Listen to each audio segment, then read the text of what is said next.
Yes, I would like to claim aggrieved status. Very well, sir. Proceed. He's snoring. He's snoring. Clothing, furniture, personal effects of a non-military nature, which I'd like to have returned to me. Indeed. I will do so as soon as possible. Now we come to the matter of the specific targeting of officers during engagements. Colonel, you must know that in civilized warfare, officers in the field must not be accorded inappropriate levels of hostile attention. To your mind, whatever appropriate levels it must be. I can imagine the utter chaos that would follow from leaderless armies having anger. There must be and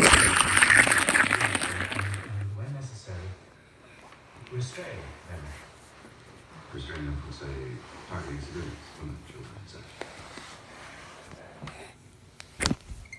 It's a separate issue. No, I consider it immediate. For soldiers attack civilians, I will order the shooting of officers at the outset of every engagement. And my men are excellent marksmen.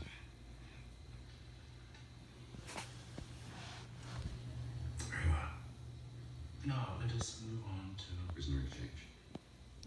He was just snoring. You have a team of my